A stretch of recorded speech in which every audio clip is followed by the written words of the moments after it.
हिंदी विद्यालय के इस YouTube चैनल में आप सभी विद्यार्थियों का पुनः हार्दिक स्वागत है।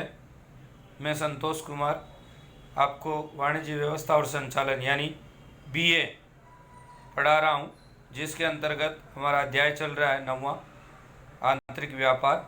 आज हम उसके बारे में पढ़ेंगे। संकलित दुकानें, चेन स्टोरेज, आपने सुना होगा चेन स्टोर।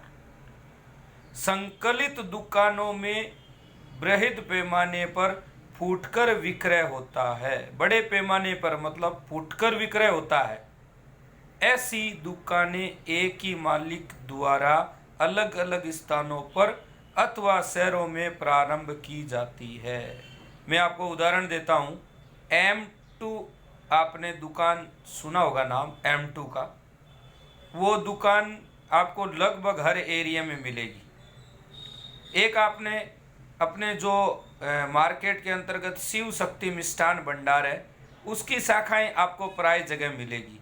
कहने का मतलब एक मालिक एक ही है, लेकिन उसकी अलग अलग एरियो में, अलग अलग शहरों में, अलग अलग जगहों पर दुकानें हैं। उसको संकलित दुकान कहा जाता है। ऐसी दुकानों में सामान्य जीवन जरूरी एक ही प्रकार की सीमित वस्तुओं का विक्रय होता है। सब जगह पे एक ही प्रकार की वस्तुएं मिलेगी आपको। और प्रत्येक दुकान की बाहर की जो सजावट रहती है, मतलब जो दिखावा रहता है, आवरण रहता है, वो एक जैसा ही होता है। मतलब सब दुकानों की जो बाहर से जो सजावट है वो एक जैसी आपको दिखेगी, अलग अलग नहीं दिखेगी। आप गौर करके देखना कभी ऐसी। और M2 का ही देख लो आप, अपने विस्तार में मिल जाएगी। और अगर काम पड़े तो शिव शक्ति जो मिष्ठान भंडार मार्केट में रिंग रोड पे चलती है, उसको आप देखना और अन्य स्थानों पर उसको देखना। सबके जो आगे का जो सजावट है वो सेम मिलेगा। अब हम बात करते हैं उसके लक्षणों की। सबसे पहले संकलित दुकानों के अंतर्गत एक ही मालिक। संकलित दुकानों की मालिकी एक ही व्यक्ति की होती है, भले ही चाहे वो अलग अलग शहरों में हो, अलग अलग विस्तारों में हो। और एक समान सजावट होती है, मतलब संकलित दुकानों की बाहर की जो सजावट होती है वो एक जैसी होती है। तो इससे अपने को पता चल जाता है। तो कहने का मतलब वो अलग अलग सजावट नहीं रख सकते, मतलब अलग कलर करवा दिया या अलग प्रकार का शटर बना दिया या अलग प्रकार का आगे बोर्ड लगा दिया, नहीं, सबका सेम ही रहेगा। तीसरा, कर्मचारियों को प्रशिक्षण। व्यावसायिक इकाई की नीतियां, ग्राहकों के साथ व्यवहार आदि में समानता दिखाई देती है। इसके लिए कर्मचारियों को प्रशिक्षण दिया जाता है, क्योंकि कर्मचारी जो काम करने वाले हैं वो आपको कोई भी जगह पे आप जाओगे ऐसी दुकानों में, तो सब जगह पर आपको एक जैसी नीतियां मिलेगी, एक जैसा व्यवहार मिलेगा, एक जैसी समानताएं देखने को मिलेगी और एक जैसी उनकी ड्रेस मिलेगी पहनने की। तो इस तरीके से कर्मचारियों को ट्रेन की है।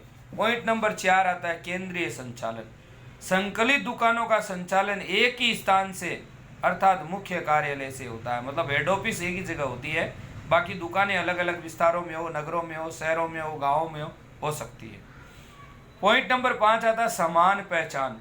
संकलित दुकानों की बाहर की जो सजावट है या कर्मचारियों की पोशाक है वो एक जैसी होती है, इसलिए हम उसको पहचान लेते हैं। अब मान लो आप रिलायंस की देखो ना, रिलायंस की दुकानें जो है उसकी सजावट आपको एक जैसी मिलेगी, उसके अंदर कर्मचारी काम करने वालों की पोशाक एक जैसी मिलेगी। तो कहने का मतलब पहचान भी उनकी समान होती है। अब इसके बाद बात करते हैं डाक व्यवहार की दुकानें, मेल ऑर्डर शॉप।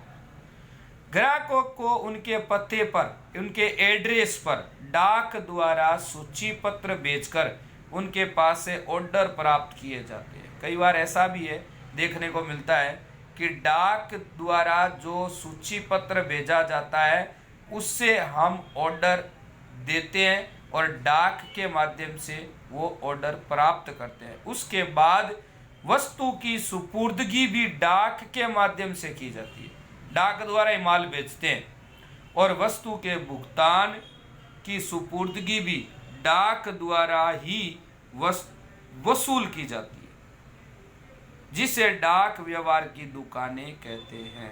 अब क्या है, अभी तो इनका जो चलन है वो कम हो गया है, लेकिन पहले के समय में ऐसा ज़्यादा होता था। देश के दूर दूर के राज्यों में रहने वाले प्रत्येक वर्ग के ग्राहकों को घर बैठे माल पहुंचाया जाता है। ऐसी दुकानें अधिकांशत वजन में हल्की, टिकाऊ और कीमती वस्तुओं का विक्रय करती है। तो इस प्रकार कीमती वस्तुओं का विक्रय करती है।